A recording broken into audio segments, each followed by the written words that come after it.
What's up, soil brothers and soil sisters? Good morning, soil family. So today is Wednesday. It is hump day.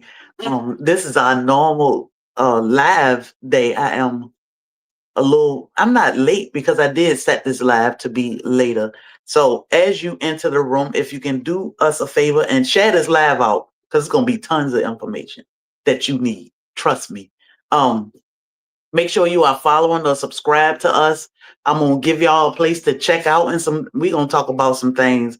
Um, so definitely give us a reaction and make sure you are following us. And we ain't gonna hold y'all long because look, we get to talking. I've been here for what, 45 minutes? We've been running our mouth, but I'm drinking my electrolytes. And of course, I am here today again with my beautiful friend over here. I drank all my electrolytes. Hi, I'm Christina.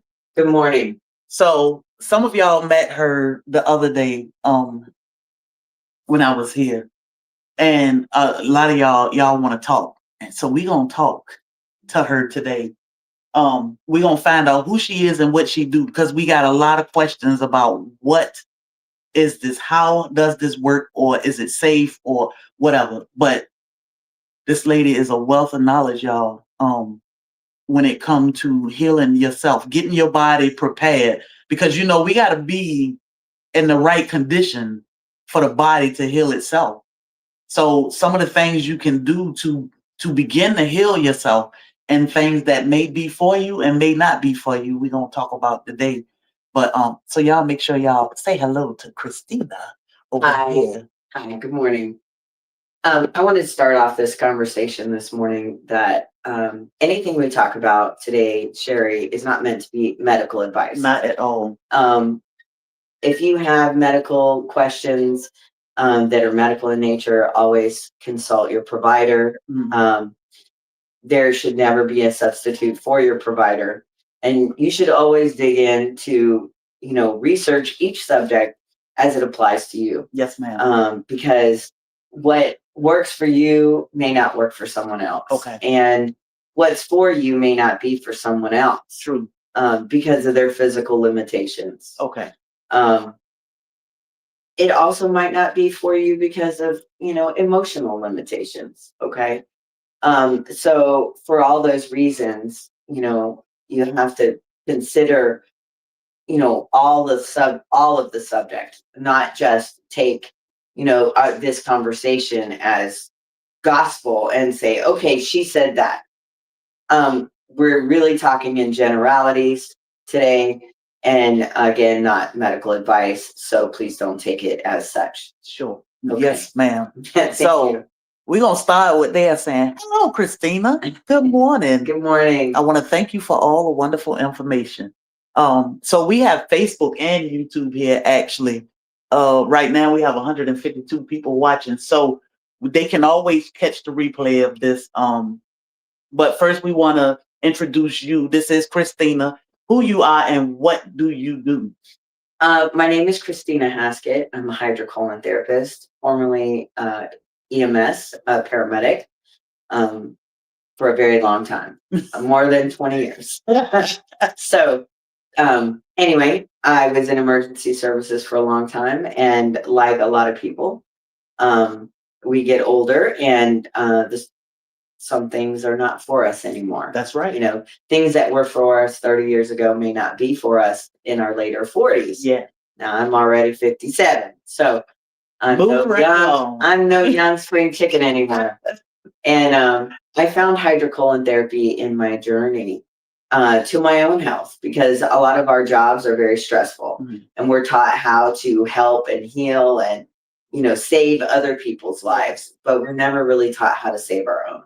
What about us? And I think that's what really drew me to hydrocolon therapy, because when I was first approached about doing hydrocolon therapy, when I needed to do it personally, I was so stressed out. My job had me stressed out.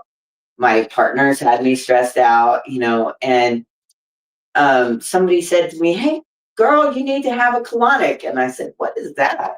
And they told me, and I'm like, oh, we're not doing that.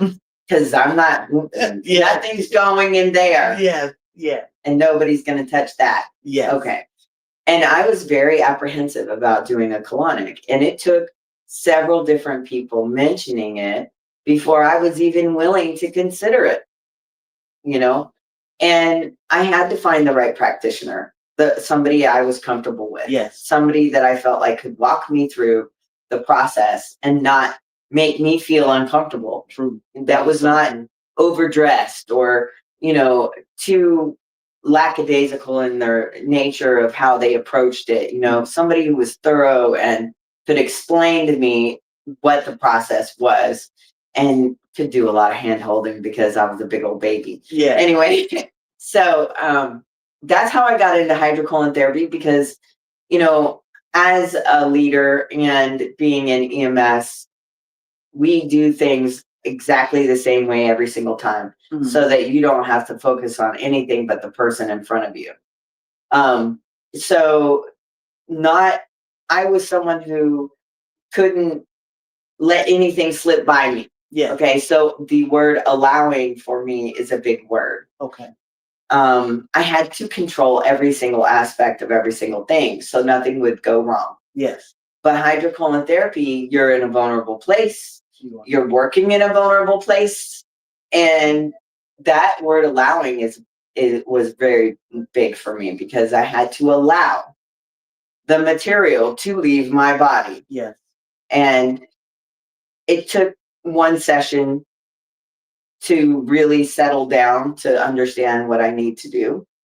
And by the second session, a lot of the stress, because I was talking while I was having my colonic with the therapist in the room with me, she was administering to me. Okay. And the conversation just kind of flowed. And as I was talking about my job and other things, honey, so much material started flying out of me. It was like a volcano. You were releasing all. I was releasing the stress of the job and things I was holding on to. I didn't even realize. And we hold on to it physically. We hold on to our emotional, physical, and spiritual stuff that we encounter in our day that we have been stressed out or ran through the drive-through and we're eating and, we're ingesting all the stress of the driving and all of our day and all that sort of stuff. So I had years and years and years of that built up in there. And as I was talking, things were releasing and I forgot about the fact that it was going through it too. Yeah. Because I was involved in telling my story. And when I was finished, I felt light as a feather. I felt like the stress had just been lifted from my shoulders. And literally, it was released from my digestive system. And I had no idea that I was harboring all of that. I had no idea. You really don't have a concept of how much is in there. Yeah. I mean, we literally have 22 feet of small intestine. And your large intestine is the same length as you are tall. And right behind the sphincter is literally the size of your wrist. It's approximately the size of your wrist. And each person is larger or smaller. Yeah. Okay. So, that's a big thing. How tall are you, Sherry? 5'5". Okay. So we have with you 22 feet of small intestine and 5'5" of large intestine. That's 27 feet 5 inches of stool. That starts off the size of your wrist and will swell to the size of your upper arm full of stool. Right. And people think, oh, I go to the bathroom every other day. I'm not constipated. Well, that's not very much. Yeah. When you think about how much that is. Yeah. Okay. So that's how I got into this, because once I realized what I was holding on to, and I kept asking God, I was like, what do I need to do? What do I need to do? Where am I going to go next? I felt like I was rolling around in the grass trying to figure out who I was again, because when you're in service to other people for so long, you have no idea who you are anymore. Yeah. So I started looking up schools to go to hydrocolon therapy school. and I didn't even know it was a thing. And I went to the best in the country, and I feel like I got the best knowledge I could have gotten, and I went into business, and I've been doing it for about 11 years. So that's what inspired me to do it, my own health journey. It's not for everyone. Okay. If you have other, that's why we have a health questionnaire, because I need to know what your major concerns are as far as your health. And of course, I'm going to ask you, hey, do you have cardiac issues? Or do you have any liver issues? Or do you have two kidneys? Because, it's important that those detox pathways and those organ systems work properly. Okay. Because it's not for everyone. Okay. So that's how I found myself here. Okay. So what is a colonic or hydro? A colonic. Okay. A hydrocolon therapy is the new word for it.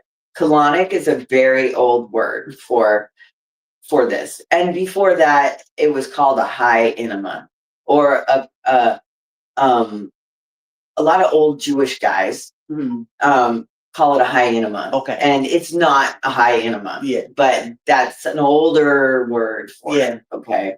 An enema actually is a retention of fluid. Okay. When you do an enema, the water goes in and you're on your, floor or whatever, and you hold the water in. Okay. You force the water in and you hold it. And then you get up and you waddle to the bathroom and try not to make a mess. That's an enema. Yeah. And then you sit on the toilet and you push and you release it. Okay. Okay. With the colonic, the water it's a constant flow of water into the body, and it hits the stool and facilitates the exit out the larger tube. Okay. So there's two tubes and a speculum. The speculum is about the size of my thumb. Okay. Okay.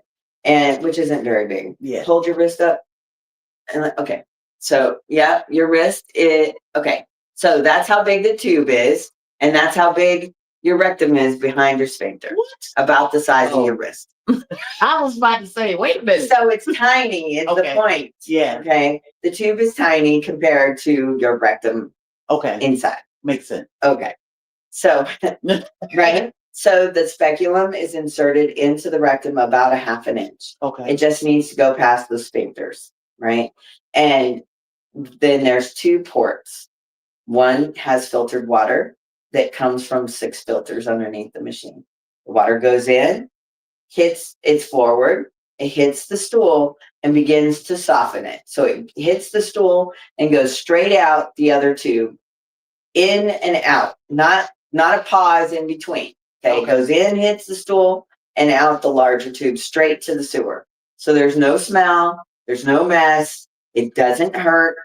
And your hydrocolon therapist should be telling you what to do to prepare for a colonic. Okay. Which, everybody thinks water is electrolytes. And it used to be. Okay. When we got it from the ground. Yes. Okay. The water industry is not regulated. The FDA has no regulations on water. What's in that bottle is not necessarily what it says on the label. Okay. So when it comes to water, what should we be drinking? I mean, because that's a popular question. Like, okay. I drink Saratoga, or I drink. Well, we're not drinking a brand. Okay. Okay. Again, there's no FDA regulations on what's in the bottle. Yeah. And you can go on YouTube and internet all day long, and there are different tests that people have done on different bottles of water to see what the pH is and to see what's in it. Yeah. And most of them are tap water. Yeah. And it comes from water treatment plant. Okay.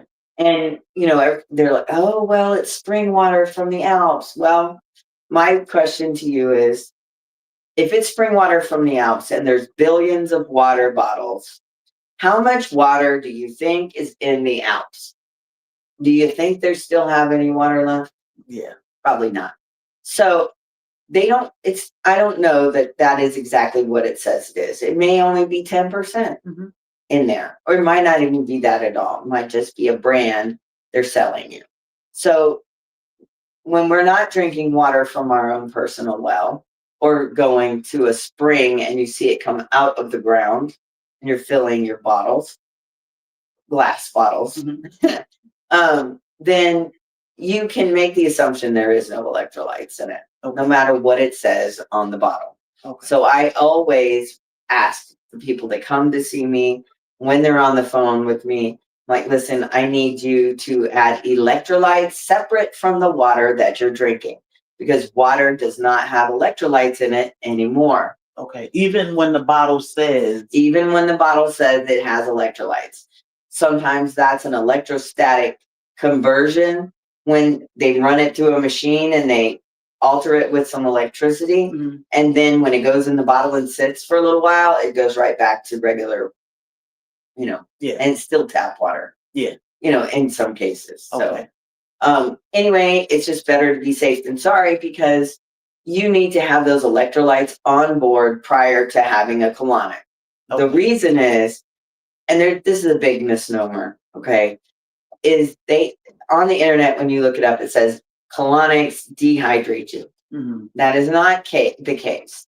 Your colon absorbs water at almost the same rate of speed as an IV. But Sherry, I know you were a nurse and former, person in the hospital. Yes. And in that hospital setting, do we hang a bag of just water? Absolutely not. What is that? We call it fluids. Fluids, but what's in the fluids? Electrolytes. Electrolytes that your body needs because you're dehydrated. Right. So they have electrolytes in those bags. Yeah.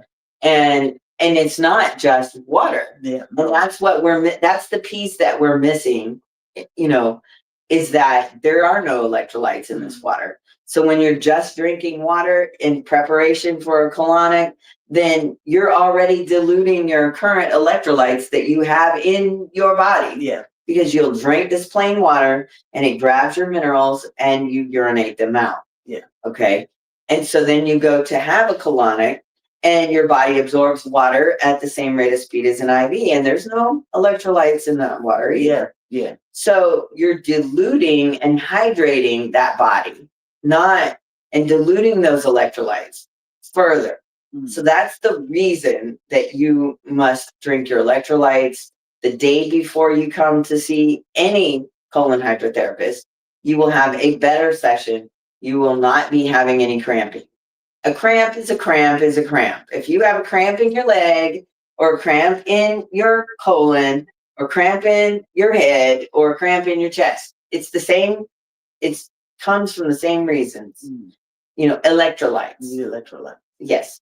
So electrolytes, also, you can't just buy a brand. Yeah. You have to know, hey, do I retain fluid? If I retain fluid, then I'm not just going to add, because all of them are salt. Yeah. I'm not just going to add sodium salt, sodium chloride. I'm going to need potassium chloride. Now, when you talk about potassium, you need to know what your daily limit is. So you need to look it up. Everybody's different. If you're a little short female who retains fluid, then you're going to have a different number than somebody else. Yes. If you are, a tall, thin gentleman that is outside breaking rocks, sweating to death, you're going to need a different type of an electrolyte. Okay. So basically salt and, sodium pulls water to the extrastitial tissues. Okay. To the outside of the body. Okay. So when people are drinking this liquid IV, then it's got a lot of salt, sodium, salt, and a lot of sugar. Water for women, water follows salt, water follows sugar, water follows estrogen. Okay. And to the outside of our bodies. So we may find ourselves retaining fluid, and that's not what we want. So we have to have enough potassium to offset that sodium. Okay. But not too much, because that can affect your heart. So you need to know what your daily limit is. For me personally, when I looked it up for myself, I think it was 340 milligrams a day. And who gets that? Yeah. I don't. Yeah. I hardly eat enough to do that, right? So I use Prime, electrolytes, Yeah. they have 700 milligrams of potassium and 200 milligrams of sodium. So the water I already have all over my body is going to be pulled into the correct spaces. Yes. That's why you don't have that pooling and You don't have the pooling around your ankles and all that other stuff. When you're not doing a colonic in general. yeah. And when you want to do a colonic, you want to add, the electrolytes to your body before the day before for the next day. Because when you drink it, it goes in a lot slower. Okay. Okay. It's not like going and getting an IV where what they put in happens right now. Okay. And those tissues have access to it right now. And nurses know this. That is a snapshot of your blood right now. Okay. It's not what happened yesterday or tomorrow. And when you drink things, it takes a while for it to go through your digestive system. And then there's this whole other issue of people on GLP-1s. Ooh. I'm sorry. Yeah, we talked about that the other day. I'm gonna give y'all. So let's go ahead. You can talk about GLP. Okay, GLP-1s. Everyone knows them by their street names, which are Ozempic and the different trizepatide and all these other names, right? And that's another thing. A lot of people that are on these have a slower gastric emptying from their stomach into their small intestine. That is the job of the medication. Okay. It is to slow the gastric emptying. So a lot of these people are very constipated because they're still eating, and they're eating. Sometimes they're not getting enough information when they get the medication, and they're eating the wrong food, and it's making them sick. And they are constipated, and they're not drinking enough fluid. And the medicine it slows down that gastric emptying. So, it's very difficult for them to go to the bathroom once those levels come up on those medications. It really slows down gastric emptying.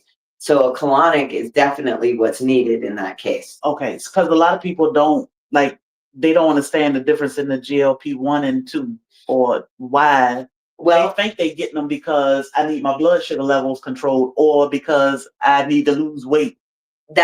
Those are both correct. And also they need to speak with their doctor more in depth, or their practitioner, their PA or their nurse practitioner, on the details with that. But a GLP-1, each different medication affects different favorite foods. Okay. So how I remember it is Ozempic, semaglutide, that sort of thing, is aimed at sugar consumption.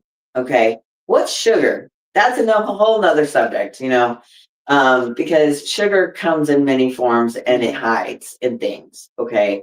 So starches are super complex chains of carbohydrates, which when you break those carbohydrates down, they are sugar. Yes. Okay. So complex starches, complex carbohydrates, any carbohydrates turn into sugar. Yes. Some fast, some slow. Yeah. Then also we have our simple sugars. Yes. Like fruit. Although it's healthy, say somebody is a diabetic, right? Or a pre-diabetic, if you don't know it. And they're not taking a GLP-1. And they're like, oh, I'm going to go eat a bunch of fruit like my grandma did, and I'm going to go to the bathroom. And they can eat all the prunes they want, and they can eat all the plums and stuff. And they are more constipated than they were to begin with. Eating a lot of fruit. Because they are pre-diabetic. Okay. Meaning it's affecting, that sugar is too much for their colon, and it's shutting it down. The nerves inside are, in shock from all the sugar, basically. And so it shuts down. A person who doesn't have prediabetes or diabetic, and eats all that sugar, all that fruit, they're going to run straight to the toilet. Yeah. Okay. For the person who may be pre-diabetic or diabetic, I'm not a nutritionist or anything like that, but when they stay away from the sugars, then their digestive system turns on and starts moving, because those nerve endings aren't over processed with sugar. overwhelmed, maybe is a better word. So just so you remember, GLP-1, it is aimed at sugar. So when that person ingests sugar, could be alcohol, turns into sugar, carbohydrates like onions, tomatoes. When you cook those, they turn into sugar. You caramelize onions. Yeah. And, a lot of things are sugar that we don't realize. Yeah. Even people are like, oh, but sweet potatoes are healthy. Yeah. Well, there's a word named sweet in front of potato, and potatoes are starch, and sweet is sugar. So starch is a complex sugar. Yeah. So it doesn't matter what the name of it is. It's not for you if you're taking these medications, because it will, spike your sugar. And if you're taking a high enough dose of the GLP-1, you'll get very nauseated. I mean, you'll feel sick, just blah. And if nobody has talked to you and said, hey, you need to get in there and look up what is the sugar, and this one you're taking is for sugar, then you're going to eat sugars and not know it and feel bad. Yeah, then you be trying to figure out, if they'll say the shot making me sick. It is. That is correct. Yeah. That is correct, because it's reacting with the food that you're putting in your mouth. So long as you eat, you should eat the right food. You got to eat the right food for the medication. And those are questions for practitioners. Yes. GLP-2s, which are, what is it? Wegovy? Manjaro. Yeah. GLP-2s are aimed towards fat.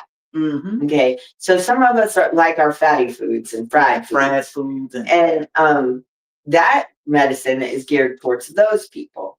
So like, say I was on keto and I still have some weight to lose, and they gave me, say, Ozempic, which aims at sugar. Yes. Then you would not lose any weight. And you also won't feel sick. Okay. Because you're not eating sugar. Yeah. But if they put you on Manjaro, it's something like that, then as soon as you put those avocados in your mouth, you're going to be nauseous. Yes, have fat content. You're going to be, oh my God, sick. And it's because of the fat. Okay. Now they've actually come out with a whole nother medicine that has both of those. Yeah. That they can be in lower doses, and it also has glucagon in it. Okay. So that one is not out on the market yet. But all of them cause delayed gastric emptying, which means I'm going to feel constipated. Okay. And this is a really good thing to do in moderation to help adjust to those medications, and or to help with people who are having a plateau, because stool weighs. And if you have 27 feet of it, well, you've got a lot in there. Okay. Right. Yeah, a whole lot. Right. So I hope I answered your question. I'm sorry, I can be long in the tooth. You did. So how do you feel about plant-based diet versus carnivore? Well, that's another very tricky question. Because not every diet is for every person. That's true. Okay. There's a great book out there. It's called Eat Right for Your Blood Type. All right. And I look at that for myself too, because I thought I wanted to be vegan. Okay. At one point I thought, oh, I need to, be vegan. And, because I don't feel like the protein is going through me. Well, it just so happens that protein, red meat, is actually the first GLP-1 ever out on the market. It moves through your body really slow, and that is a natural GLP-1. Okay. So it need to be the right beef. Right. And the meat that you're eating needs to be high quality. Okay. So if it's beef that you're eating, or if it's lamb that you're eating, I'm sorry, guys, I'm going to say this. All right. So guys, I'm sorry, but the ladies, you'll understand. Okay. We don't eat females. Okay. We eat the males. Okay. We pull the males and castrate them and eat them. So the red meat has higher testosterone in it, and it's made for us to eat, but be mindful that it's not got a bunch of estrogen in it that's going to cause us to gain body fat. It's going to lower the body fat it's going to be a natural GLP-1, so it's going to move through the body slower. It is also most protein that's natural, grass-fed, grass-finished protein that's not been given GMO corn and other, chemical laden foods. These move through the body very slow, but also we digest about 80 to 85% of that protein in the small intestine. Okay. That's why when you eat it, nothing comes out. It's not that you're constipated. It's that it moves slowly through the body to keep you satiated and not hungry. Yeah. But also your body's using it to make hair, skin, nails, hormones, keeping your vision, healthy. We need those good fats in that meat because our brain is the biggest consumption of fat. I mean, our brain is fat and we need fats for our brain to work correctly. When we're talking about sugars, going back to the sugar issue, they say that, Alzheimer's is the 4th stage of diabetes, from high levels of sugar in the brain. The brain doesn't, there's a very small amount of sugar that the brain actually uses. It's more ketones and fats that the brain uses for energy. That's why it's important to feed. That's why you must, there's been a time in the past where we cut out a lot of the fats out of our diet. Fat-free this, sugar-free that, blah, blah, blah, blah. And it's replaced with a chemical. Okay. The body doesn't recognize. The body does not recognize that. It doesn't know what to do with that. We have not evolved to digest plastics, So, a lot of times the foods that we're eating looks like food. It says it's food, but is it? Do you recognize it? I mean, it's a chicken nugget. Where it come from? Where did it come from? Yes. Where did it come from? My nephew used to say, my chicken nuggets come from McDonald's. Okay. Well, okay, I'm not talking about that. You're right about that. So if you don't recognize your food, then I personally, if I don't see that it's a leg from a chicken, I'm not going to eat it. There was a funny story. My now deceased husband, when he was a boy, he had a pet rabbit. And he was from Germany, and his Oma, his grandmother, went out and harvested the bunny rabbit. And they were sitting at the table, and Michael, my now deceased husband, said, "Why does this chicken have 4 legs?"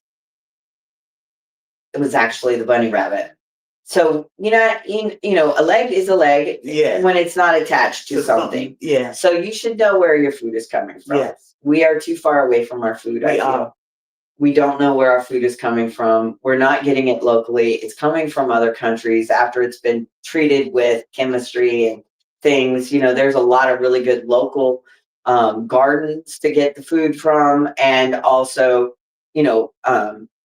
very good grass finished meats. Chicken, if it's not free range chickens are carnivores and omnivores. Okay. They eat seeds and bugs. Yeah. Folks. They eat it all. They eat bugs and seeds. Right. They're birds. Yeah. They eat everything. Anything. Okay. So, but when they're in these grow houses, they have a lot of estrogen added to the food to make large breasts. And most, there's been a lot of, controversy about, pushing chicken. And that's a whole nother subject we can talk about in a future, conversation. But I tell people, lay off the chicken, especially if you're not getting almost a backyard chicken that. And the reason is because they're pumping them full of estrogen. Full of crap. And estrogen, water follows estrogen. Fat for ladies follows estrogen. When you eat way too much estrogen and it's trapped in your guts, your body thinks you're pregnant. Yeah. So you're not going to ovulate well. You're going to throw off your cycles. Your body may think you're pregnant. You may have acne more. There's going to be, because it's a synthetic estrogen that we're eating in our food, and it's not a natural chicken. I used to get my rear end tore up because I chased the chickens. And my grandmother was like, stop chasing the chickens. And I didn't understand because they were skinny. And she's like, well, we got to eat them and they need to get fat. So quit chasing the chicken. And I'm probably telling on myself. But, I was a very curious child and I didn't understand why. Well, now that I'm older, you go in these stores and you see these chicken breasts, they're the size of a turkey. Oh, yeah. And you know that they have been pumped full of chemicals and estrogen. And it'll say no this, no It'll say that. no extra hormones. But they can get around that caveat with other things. Yeah. This is why it's important to support local and find local meats and foods. Absolutely. Fruit. Hunter Cattle Company has a good operation. I think it's up near Statesboro. Yeah, they in Brooklyn. We've been Brooklyn. Yeah, we went out to visit them a few weeks ago. Yeah, I don't know if they do chickens. They do. They do. They do. Gotcha. Yeah. Years ago they only did beef. Yeah, but I don't know if they do what all they do there. But they do a lot now. They even have tallow, which I wear on my skin. Tallow is just the fat rendered from the meat. Yep. And it's natural. Our skin is another organ, so your body absorbs it directly through the skin. And in centuries past, we have eliminated our fats from our diet. And your colon needs fat to stay pliable. It needs those good fat soluble vitamins like vitamin D and vitamin K and other vitamins that we need to keep the flexation and for it to go back to its normal size. Yeah, that was an interesting conversation we had the other day when we were talking about after you have a weight loss surgery, you lose all of this weight and you're trying to tone. What do you do to regain? To tone? Well, your colon is and your digestive system is very much like the outside skin. Okay. If you have had a weight loss surgery or you have lost a lot of weight somehow and sudden quick loss of weight. Yes. Okay. And you're not taking in your good fats and your vitamin D and stuff that the doctor tells you to take. So when you say good fats can be anything like olive oils that are real olive oil. Real olive oils, you can tell they have an expiration date on them printed. They're not going to make but a limited amount of them. They're not going to be forever. Yeah. And you don't actually cook with olive oil. Okay. You don't bring it up to a high temperature. It oxidizes and turns it into something that you don't want in your body. But I know a lot of people will drink like Ensures or for protein, muscle milks and. Well, I think it has a place. In people's lives when they are in a hurry, but it's not meant to replace the actual food. Okay. Because those two are chemicals.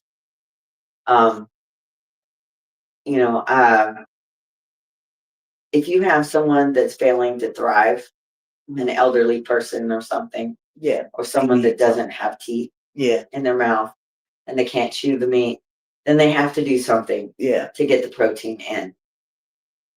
That's the caveat. Okay. Okay. But if you've got your teeth and you can chew that meat, then I'm a proponent of meat, but also different meats for different people. Yes. Okay. So that book, Eat Right for Your Blood Type, I'm an O positive. It's one of the oldest blood types on the planet. I have an acidic blood type and it requires red meat. Okay. I cannot be a vegan because of that. There are types, A types, AB types. They can get away with less red meat and more grains because their body blood type can tolerate them, more than mine. Yeah. If I don't eat fat and protein and fast, I get as big as a house overnight. Like I can look at a donut through the counter and start gaining weight. It's terrible. And I've always been that way. I've also, got hormonal issues, which add to the problem about going to the bathroom. So colon hydrotherapy isn't the replacement for your natural movement. Yeah. But what it does is removes the waste and gives you a place to start over. I get the question all the time, does it take all your flora out? No, because you have 22 feet of small intestine. Colonics do not go into the small intestine. You have an ileocecal valve at the lower end of the large intestine where it connects to the small intestine, and that keeps the water from going any further. So we're only working on the large intestine. Okay. And hydrocolon therapy hydrates the body through the colon as well as remove the waste during the process. Okay. Some people will prefer to have, a session, with an open system because they feel like they don't want anyone in the room. They're shy about pooping and all of that. Not me. I need assistance. But my question to them is, when did you go to hydrocolon therapy school? Yeah, that's the scary part, because you have to basically, one system is you basically on your own pretty much. You're on your own. You have to know how much water to put in. You have to know when to release it. You need to know, what temperature that water needs to be for you. And it's different for every single person. And you have to put the spectrum in. Yes, you have to put the speculum in yourself, and with an open machine. And some people do have it where you can be assisted, but generally they give you some instruction and leave the room. And I know people are thinking that's great, but not if it's your first time. I don't know that that's great, because people can have bad experiences because it's a new experience. And like anything else, it's not for everyone. The open machine was originally developed for people who have no control over their rectum. Okay. So that a practitioner can lift them and put them on the table if they are paraplegic or quadriplegic, and they have no sphincter control. Okay. Okay. So like a woman with a prolapse, or a sphincter disorder of some sort, or that has extreme hemorrhoids. That is what an open table was originally designed for. Okay. It has progressed over the years into a serve yourself, because even in the beginning, the practitioner would stay with you and massage your belly and stay the entire time with you on an open system. Because if you are paraplegic or quadriplegic, they have to push your stomach. Nothing's going to come out. Yeah. Those people are either constipated or they're pooping down their wheelchair. Yeah. Literally. Yeah. They're dehydrated or they have diarrhea and wear a diaper.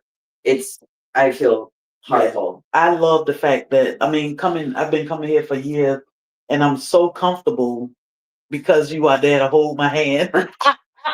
My service. I ain't gonna say you hold my hand, because you don't literally hold, but you. Well, we do it's sometimes. Comfortable. It's very comfortable. The process doesn't hurt. It's not uncomfortable. But.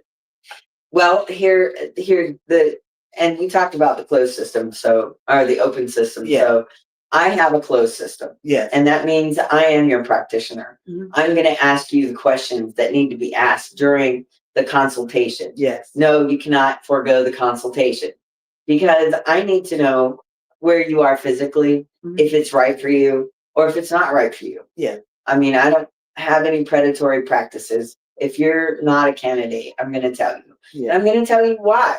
And if I tell you no, then it's probably no, not just for me, but for anywhere. Yeah. If they sit down. And come in and be honest with me about what their, limitations are. Yeah. And what I love is that you do this every time, because I was just here and I know things can change. And they do change. And that's the reason we, even though it's going to be a lot more brief, the second or third session. Not for us, but. Well, not for us. We're the long in the tooth, baby.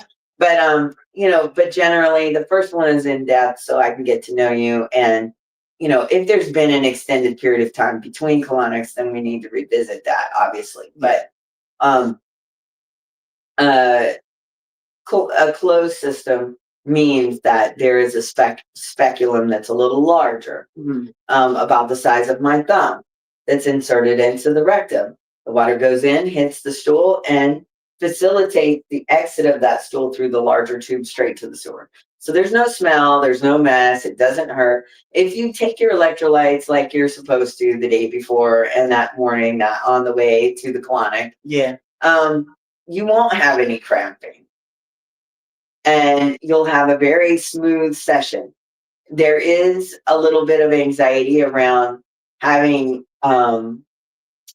pooping through a tube because you have your mother in the back of your head telling you, you better go to the bathroom. You got to get up off that table and go in that toilet. But once you get past the idea that you need to get up and go to the bathroom and you start talking about anything, some of that emotional stuff that has been pent up in your body starts leaving the building, like literally. And sometimes we feel a little twitch, or, you can feel the muscles moving. And I've had people say, is it normal to feel a little cramped? And I said, well, it's connected to the subject. Like maybe they've had, the loss or grief or something, and they'll come in and start talking about it. And that stool starts flowing out of them like a lava flow, like through the tube.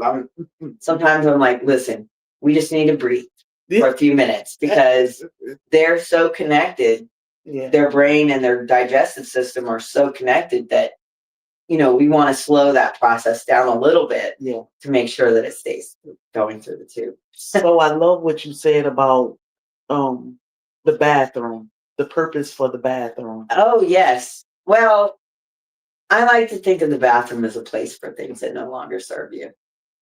By that, I mean, we get in the shower and we rinse off our day and things we've come in contact with, our clothing and all of the chemicals that are in our clothing from washing our clothes, for instance. But also, we wash our day off in the shower. We wash our hands and all the things we touch and the connections we make. We wash our hands to, cleanse them. And when you sit on the toilet, that is for a place for things that no longer serve you internally. Okay. Because we think and we eat and we combine. And I don't know anybody who loves to wallow in their problems. So what we do is we think and we eat, we combine, and we put it away, and we move to the next problem. And we never really go back. And that's what the toilet is for.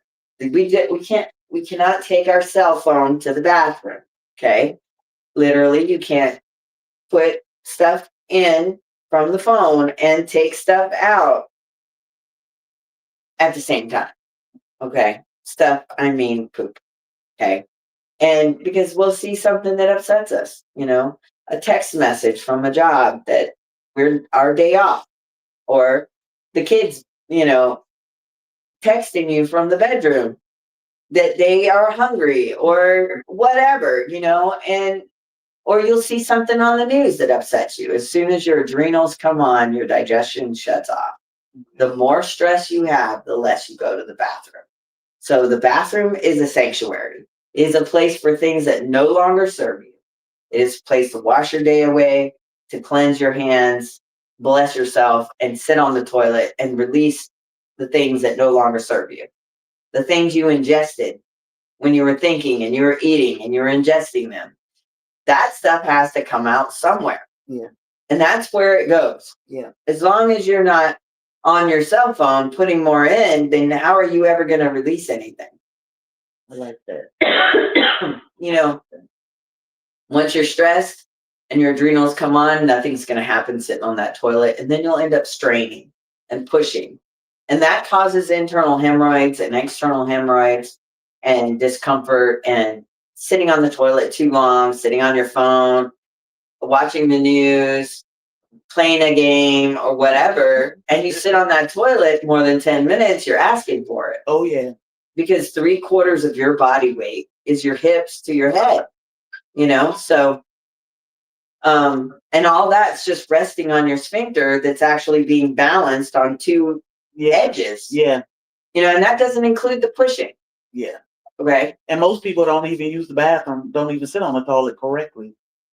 Well, sitting on the toilet correctly, there are different positions for different things, but generally you want to sit up and you want to put your feet up on something to elevate your knees. I mean, we're in the Western world. We're a little bit spoiled. If you've done any traveling or you've been anywhere else in the world, sometimes there's just a hole in the floor. Yeah. Because you're supposed to squat. Your knees are supposed to be more elevated. Yep. And that squatting position helps put pressure on your abdomen to naturally release your colon more effectively. That squatting position elongates the large intestine at the rectum so that it unfolds and allows that stool to come out. We're pretty symmetrical as humans. Your middle finger to about the center of the palm of your hand, almost, excuse me, is about the length of the internal organ of the rectum. So when you're having incomplete bowel movements, it's going to be approximately the length of your middle finger. So because there's two turns, and when you sit squatted, it unfolds. And so your bowel movements will be 8 to 12 inches long. That's considered a complete bowel movement. An incomplete bowel movement is less than, is 5 inches or less, could come out in little blobs or smooth ribbons or round balls from drinking that liquid protein. Yeah. Because it does have a little fiber in it and it will reconstitute in a little round ball. And when we lose weight, those little round balls sort of just go boing, boing, boing in that larger intestine from where we used to be bigger. Yeah. And it takes time for it to shrink down, and you need those good fats so that colon can reshape itself. Okay. That makes sense. Yes. So this helps with all of those things. It doesn't cure anything. Okay. Okay. We are not allowed to say it cures anything. There is a lot of rhetoric out there. There are people that make a lot of claims. Okay. And I'm sure these things are true. But we are not allowed to say that it cures anything because it doesn't. It removes the stool and the toxic burden inside the large intestine and allows your body to do the healing. Because when it's overburdened, then there's too many things going on at once. Yeah. And it makes it more difficult for our body to eliminate. That makes sense. So people do want to visit you. I was reading the comments from our short lab the other day. How do they get here? People said, I need a trip to Savannah so I can find this lady. Well, Savannah is a beautiful city, number one. And there's a lot of things to see here. But if you're going to do a colonic, stay away from any gassy foods, first of all. So if you come here and you eat these wonderful food that we have here, you're going to not want to eat a lot of gassy foods. You're going to want to stay on the healthier side without any broccoli or beans or anything that, no, we cannot have broccoli 24 hours before you have a colonic. We don't need to add any gas. Yeah. I drank bone broth this morning. Oh, I don't know. I don't like bone broth. Oh, me neither. I was like, ew. I have to make mine taste better, putting the carrots and onions and garlic in mine, in a little bag and, flavor. Give it some flavor. Yeah, I was like, bone broth is not. It's not my favorite. But it's like, really, really good for you. It's good for what ails you. It's got the good fats and stuff in it. Yeah. It's really good. That was my breakfast pretty much. It has the marrow from the bones, and marrow is really good for you. Yeah. But it's not my favorite. Yeah. So how do we book Christina? How do we book hydrocolon therapy? And also, this is a concierge service. What does that mean? That means when you book with me, there's not going to be a whole crowd of people in here unless you bring them with you. Yes. Okay. So yeah, you and your friend can come, or you and your husband, or you and your spouse, or you and your partner. Yeah. That's not an issue. Can come. Yeah. Together. Yeah. Bobby and I have come together. However, you have to book one and the other on the calendar. It's going to look like they're far apart, but if you tell me you're coming together, we'll push it together. Yeah. But And I really don't mind if you bring someone who wants to see the process. Yeah. That's not an issue either. But you are not going to be in here with a total stranger that you don't know. I only see one person at a time. Pardon me. So I only see one person at a time. In order to book with me, you need to go online and book online. Okay. People can use HSA and FSA, but they can't use it to book online. They have to still use a credit card or PayPal or some method to put the $50 deposit to save your appointment. Because you do require a deposit at appointment. We got it. Everybody got to have a little skin in the game. That's right. So, as long as if you need to make a change, it is outside of the 24-hour period. Inside that time period, it's hard for me to refill that appointment with another person. Yeah. And that's what the $50 is for, to reserve your spot. And to see if this is for you. Yes. You may get in here and I ask you questions that no one has ever asked you. Even chiropractors and other, physicians and nurse practitioners, I'm going to ask you questions that no one has ever asked you. And it's because I want to make sure you're safe. Yes. And that this is for you, because it's not for everyone. I say no as much as I say yes. And I feel like I'm still doing God's work. Hey, and that way, important. This is my ministry. I want to make sure that you're good, you're healthy, that you stay that way, and that you leave in better shape than you came. Okay. I love that, and I appreciate that. I feel really safe when I come here. Well, and also, if anyone ever tells you, hey, let's do 5 or 6 or 10 colonics in a row, that's someone who's never been to hydrocolon therapy school, or that I feel like it's a predatory action, because our guidelines are no more than 3 in a row, because you don't want to create dysbiosis, which means a gut flora imbalance. Okay. 1 colonic will never do that. You have 22 feet of digestive flora. Yeah. That's waiting to move into that territory. Okay. So, to do 5 or more than 3 is, I feel, predatory, because it can cause problems. And I don't mean, so 3 in a row in a month. And then you have to wait a month before you can have another colonic. Okay. A single colonic. But you tell that that was a good one too. How many can I do? But you can only tell that when they're here.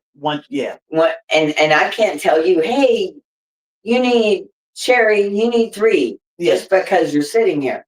We have to get you on the table and begin the process and see what comes out. See what's going on. Okay. If you have almost nothing that comes out, that does not mean you're clean. Okay. That means you're constipated. Okay. Unless you haven't eaten anything in 7 days and you've pooped every day, 12 times a day, probably. You're going to understand that that's not clean. Okay. We still have more. Okay. There's more. There's always more. But I say that to say that, somebody could come in and have a massive amount of stool come out. And also they're not clean all the way. And the reason is because there's so much landscape in there that we're not aware of. Yeah. I mean, there's just that much waste in there. Wow. It's, from our ancient history. Yeah. To keep us from, starving to death. So we probably just walking around with pounds and pounds of food. Okay, a little package of hot dogs. That's what, a pound, 2 pounds? Probably about a pound. About a pound. And that's like what, 8 inches? Yeah. Okay. So we have 27 feet. Ooh. It's almost the size of our wrist. It starts off the size of our wrist and goes up the size of our forearm, respective to the person. Yeah. Okay. Yeah, depending on so a sausage that's 12 inches long, almost the size of my forearm, is going to be at least a pound minimum. Right. So we have 27 feet. I have 27 feet, 2 inches of stool at any given time. Wow. Going 1 to 3 times a day, 8 to 12 inches each time, almost the size of my wrist, is still only going to eliminate 3/4 of what's in your large intestine. That's if you go. Because some If you people go. I know, and some people don't. And when they're on GLP-1s, they go even less. Oh, So, and the more protein, you're going to go less, but you're digesting it and using it. We're not termites. You know, when we eat a lot of fiber foods and things like that, which are all carbohydrates and things with fibers, um, you know, those are the ones that give us the bulk yeah. and make those very large stools. When you're eating more protein, your stools will be smaller because you're digesting more of the material. Mm. All right, y'all. I'm sorry I was so long on the tooth today. I hope everyone got what they needed. And if you have questions, please, you know, present them to Sherry, and I'd be glad to talk about those in the future. Yeah, there's a lot of information out here. She is a wealth of knowledge again. But yeah, if you have questions, I did not read questions while I just let her do her thing. I am going to record some of this process so you can see it, so you can see some of the process of what this looked like. Now, I'm looking forward to my belly massage in a few minutes. So she give the best belly massages. It's like, ooh. And my stomach be talking to her too. It'd be like, yeah, do that again. And she talked back to it. So she is definitely gonna spoil you when you come here. I know we just blew through a lot of stuff real quick. This live will stay up. If you have questions, shoot us questions and we'll try to help you out with those. You can book your own session. You can come and visit her and sit down and talk to her. Hopefully she covered some things to help you understand the process. But again, we'll show you that a little bit. Hey, Andell, I need this. I vomit for 6 days chronic. For what? I mean, well, that might be too advanced. That might be that she needs to go to the doctor. Yeah. So because that is indicative of a blockage in the small intestine. Okay. So that's the thing. Like I always say, we are not telling you don't go to the doctor. You have to go and get yourself checked out, see about yourself. So that may be something. I mean, there's some questions that, you know, she would need to answer. Yeah. In regard to that, you know, if you're throwing up for 6 days, did you eat something that was bad? Are you taking a GLP-1 and you've still been eating and you're eating the wrong food? I mean, it's high in sugar. I mean, are you a diabetic? Are you, you know, in ketoacidosis? I mean, you got to know what's the reasons why you're throwing up. Yeah, so we explain to people all the time that they'll ask us a simple question, which is simple to them. But then we have so many questions to help you get to what made it. So that's why we talk about consultations are very important because we need to have a whole conversation, not just. And it's not medical advice. And it's not medical advice. Yeah, but the medical advice needs to come from your practitioner. But definitely, if you're throwing up, you need to know why. Yeah. Whether it's a virus or if it's something else. Now, if it's you're not taking any of these medicines, you don't know why, and you haven't pooped, and you feel like you need to poop, and you haven't been pooping, then stop eating. Yeah. Stop eating, drink your electrolytes and your liquids, and go to the doctor and get them to look at you because there's something else happening. So what's your website? Yeah, she could have a blockage. She could have. It could be. We're not saying that you do. Yeah. We're just saying that once you're not pooping and you're throwing up, that means go to the doctor. Yeah. So what's your website to book? This was great. Thank you. What is the website? I want to get this done. Oh, yeah. The website is aquacolon.therapy.com. Aquacolotherapy.com. AQUACOLONTHERAPY.com. Yep. And I will I'll plug this after this live. I'll make sure y'all can find it. So if you come to Savannah, come see my girl. She give the best belly rubs. I'm telling you, you'll feel so much better. It's an application of essential oils and minerals, ma'am. It is an application of great essential oils and minerals, and my stomach love it. My body love it. So y'all come check her out. Like I said, I will record some of the process. You'll see some of this as we go on through the next hour or so. So thank y'all so much for joining us. Thank you for hitting that thumbs up, sharing this out. Tons of information. Tons of information. We love to talk, as you can tell. So y'all have an amazing day and look forward to the recap of the process after this. And don't let nobody steal your joy.